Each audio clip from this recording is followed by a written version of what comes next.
Olá, meus queridos, meu nome é Davidson Rocha, eu sou psicanalista clínico, eu sou nutricionista, eu tenho uma formação também em terapias integrativas da saúde e outras especializações.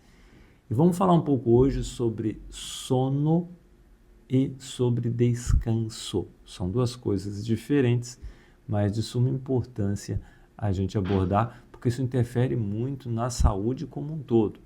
Não apenas nos processos emocionais, psicológicos, vai interferir em depressão, em ansiedade, síndrome do pânico, insônia. Claro, estamos falando de sono também, né? Mas vai interferir muito também na nossa formação, por exemplo, das enzimas digestivas, então vai interferir numa gastrite, numa úlcera, numa desbiose intestinal, por exemplo, também numa desbiose estomacal, por que não? Então, esse entendimento sobre o que é descanso e o que seria um sono ideal. Vamos começar pelo descanso, que hoje nós não temos mais período de descanso.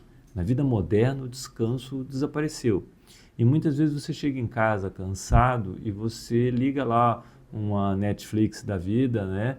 Ou você vai assistir um filme da tua preferência, uma novela, um jornal, achando que ali você está relaxando, que você está descansando. Engano seu. Aquele jornal muitas vezes te traz um nível de estresse ainda maior. Aquele filme que você pode estar assistindo provavelmente vai te trazer um nível de estresse maior. Então, esse streaming, né, e esses vídeos, esses filmes normalmente não vão te fazer relaxar e, consequentemente, você não vai obter esse descanso necessário. E a gente precisa desse descanso. Tá, Davidson, e como poderia ter esse descanso? Por exemplo, a conversa. Aqui no Sul existe o hábito das pessoas tomarem chimarrão. Então, aquele chimarrão com os amigos, aquela conversa, isso serve sim como um descanso para a mente, para o corpo e para equilíbrio de uma série de funções. Tem que cuidar com o chimarrão para não tomar demais, muito forte, por causa do nível de cafeína que ele tem. Mas os outros compostos do chimarrão são fenomenais. Usando de forma equilibrada não vai ter problema nenhum. Inclusive, existem alguns estudos sobre o happy hour. Sabe aquela saída na sexta-feira dos colegas da empresa para tomar uma cervejinha, comer uma batatinha frita e algo do gênero, né? Existem os prejuízos que a gente sabe do álcool, existem os prejuízos da comida lixo, a gente sabe também que são gigantescos, mas pasmem, no meio de tudo isso, o saldo é positivo. Por que o saldo é positivo? Porque aquele momento de descontração, de conversa, faz muito bem para o nosso corpo, para a nossa alma, para a nossa emoção. Nós estamos falando de descanso também. Poderia não ser, pense que aquela conversa lá, aquele happy hour lá no chimarrão é mais saudável, né? E também poderia não ser à base de álcool ou até mesmo de uma forma moderada, vamos pensar assim, né, em relação ao álcool ou até mesmo em relação a esses aperitivos. Mas entenda que essa é uma forma de descansar tão importante para a gente. Tá, vamos falar mais outras formas de descansar? A tua relação com o teu filho. Penso que muitas vezes você chega em casa e não tem tempo de dar aquela atenção para o seu filho. Você tem que entregar um celular na mão do filho que vai trazer uma série de prejuízos para você poder assistir o seu futebol, jornal ou algo do gênero, um filme que você quer assistir. Mas aquela tua interação, aquela brincadeira com o filho, isso sim faz você relaxar e se encaixa nesse processo de descanso. Então é importante você observar na sua vida se você tem reservado um espaço para descansar. Será que você tem descansado de forma suficiente ou não? Um amigo meu me falou esse tempo atrás sobre uma pesquisa lá dos adventistas americanos, onde eles têm aquele período do sábado, onde eles normalmente não fazem nada, vamos pensar assim, a não ser a questão religiosa em si. E que esses adventistas viveriam 10 anos a mais por essa prática de descansar do que as outras pessoas que não fazem isso.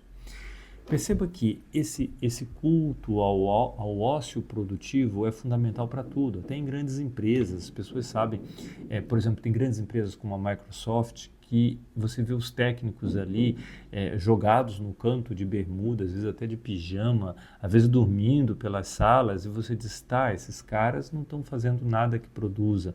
No entanto, eles estão num ócio, numa preparação, e dali vai sair um grande aplicativo que vai faturar bilhões e algo do gênero. Então, esse ócio, tá, é importante, esse tempo de descanso. Na natureza você observa que todos os animais fazem isso. E justamente o ser humano hoje não consegue mais esse tempo, e essa ausência desse descanso vai trazer uma série de distúrbios na sua vida.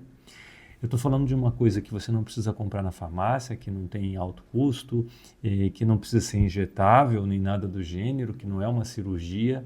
É algo que muitas vezes pode ser desafiador para você implantar, mas de fundamental importância para você encontrar este descanso. Pense em descansar.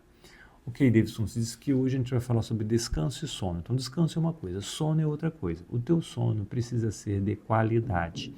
Você, por exemplo, quer perder peso, a primeira coisa que a gente pensa em sono de qualidade, porque onde mais se perde peso é durante o sono.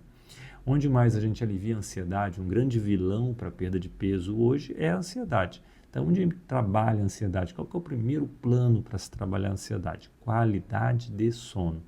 Então, se você não tem um sono que tenha qualidade, você não vai conseguir perder peso, você vai ter um nível de ansiedade muito alto e vai ter transtornos relacionados a esse nível de ansiedade mais alto. Então, precisa focar no sono. E esse sono, a gente começa pela sua alimentação noturna, a qual você deve ter aí umas 4 horas antes de dormir de caloria zero. Então pense, se você vai dormir às 10 horas, pense em 6 horas da tarde você ter a última refeição. Vai dormir às 11, 7 horas da noite ter a última refeição, uma refeição leve, e deve parar por ali. Dali para frente, caloria zero. Esse é o ideal para você ter uma melhor noite de sono, por conta do teu estômago e intestino não estarem sobrecarregados durante o sono.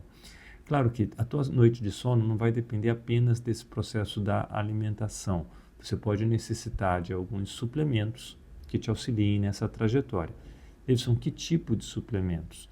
Existe desde a melatonina, que é o hormônio natural do teu sono, para muitas pessoas pode ajudar muito, como o triptofano, que é um aminoácido que vai produzir essa serotonina e depois a melatonina. Assim também você pode pensar em ervas relaxantes, como camomila, existe muito utilizada para quem tem problemas de insônia e que ajuda muito, que é a valeriana, existe o molungu, existem uma série de outras ervas que podem te auxiliar nesse processo de sono. O ideal é que isso tudo seja conduzido por um profissional experiente que possa te ajudar nessa questão, seja de mandar manipular um medicamento que tenha essas ervas medicinais, seja te orientar na forma como você faz esses chás, mas seria muito importante essa orientação profissional e entender no teu corpo, na tua necessidade, o que é melhor. Será que você precisa de um suplemento para você dormir melhor? Será que você precisa de uma erva medicinal? Tá, Davidson, e como que a gente descobre isso? Eu gosto de trazer como referência uma fala de um professor meu, onde ele diz assim, não existe uma mulher de 1,70 m, 70 kg, sabor baunilha. Então, muitos profissionais, infelizmente, da área de saúde, tratam os seus pacientes como se fosse um padrão. E muita gente entra na internet também e vai lá e pesquisa, eu preciso resolver tal coisa, e vem lá uma fórmula mágica, como se aquilo fosse algo que servisse para todas as pessoas. A gente sabe que existe uma individualidade metabólica muito importante e que cada pessoa é diferente da outra. Para isso, o ideal seria fazer um rastreamento nutricional, ou seja, verificar o que é que está faltando. Isso pode ser feito por sinais e sintomas, então uma boa entrevista vai trazer informações sobre onde pode estar o problema, que tipo de falta pode estar acontecendo na sua alimentação, desde o processo de ingestão, no processo de digestão, no processo de assimilação desses nutrientes e até mesmo de excreção dos mesmos. Então, nessas 4 etapas, nós podemos ter falhas que vão fazer com que você tenha falta de alguns nutrientes. E a falta desses nutrientes podem provocar insônia, pode não apenas insônia, mas ansiedade, depressão e tantas outras enfermidades emocionais, psicológicas, aí dependentes dessa questão nutricional. Tá, Davidson, mas como é que eu vou saber o que está faltando? Repito, meu querido, não existe essa mulher sabobaunilha. É preciso fazer uma investigação detalhada, minuciosa e que dá muito trabalho. É preciso, eu fiz um rastreio nos exames da minha mãe, agora há pouco tempo atrás, eu levei 6 horas para fazer a análise dos exames, porque justamente essa percepção minuciosa, ainda mais que se trata da minha mãe, né, tem que ser muito criteriosa para a gente conseguir entender o que está por trás daqueles exames, não necessariamente dos valores de referência, mas para entender o que está se passando e como que a gente pode realmente ajudar. E aí, quando você descobre o que está faltando e coloca aquela peça que está faltando, normalmente o maquinário vai funcionar melhor. É aquela engrenagem, que pode ser a B12, pode ser a D, que todo mundo faz nos exames, mas pode ser uma vitamina C, pode ser um zinco, pode ser um selênio. A minha esposa mesmo, esse tempo atrás, ela tem uma alimentação muito regrada e começou a desenvolver um processo de infecção urinária. Eu fiquei preocupado com aquilo e fiz um rastreamento, uma investigação mais a fundo. Ela tinha falta de selênio. Para vocês terem ideia, o plano de saúde que eu tenho não quis fazer esse exame. Se negou a fazer o exame de selênio e eu pedi que ela pagasse por fora e ela pagou esse valor por fora e realmente estava faltando selênio. Ou seja, quando está faltando algo e você coloca esse algo, seja através da alimentação, seja através da suplementação, você vai ter um resultado melhor. Tá, não apenas isso, é preciso a gente entender que você pode estar suplementando algo, mas não há uma digestão boa. Por quê? Porque a pessoa come muito rápido, ou porque já é uma pessoa mais idosa e que já não tem a dentição completa. Então você vai ter problemas em relação a isso também. Tá, e se o estômago tiver com poucas enzimas, se a produção enzimática estiver fraca, se a acidez estomacal estiver baixa, ou se essa pessoa, já por conta de distúrbios gástricos, estiver utilizando o inibidor de bomba de próton, o omeprazol, pantoprazol, dexilantes, são inibidores de bomba de próton. Esses medicamentos, eles anestesiam o tubo gástrico e diminuem a produção de ácido. Então, se você tem uma produção de ácido diminuída, você tem uma digestão dificultada, consequentemente um processo intestinal também que vai ser dificultado. E no meio disso tudo, daí não digere, não absorve, não assimila, às vezes a excreção está prejudicada, pessoas que têm processos de diarreia ou processo de constipação, pessoas que têm flatulências, pessoas que vão ter problemas relacionados à questão de dores intestinais, né? Todo esse desconforto, aquela barriga estufada, tudo isso vem em decorrência de processos de desbiose, de alterações que precisam ser investigadas. Inclusive, a nível clínico, propriamente, muitas vezes a pessoa pode ter ali um tumor, pode ter algo que precisa de uma intervenção médica, por que não? Mas é preciso investigar também se essa alimentação está inadequada e o que pode ser feito. Será que essa pessoa tem que utilizar enzimas digestivas? Será que tem que usar um ácido, como o ácido estomacal, para equilibrar tudo isso? O que tem que ser feito? Mas, Davidson, tudo isso que você está falando interfere no sono? Sim.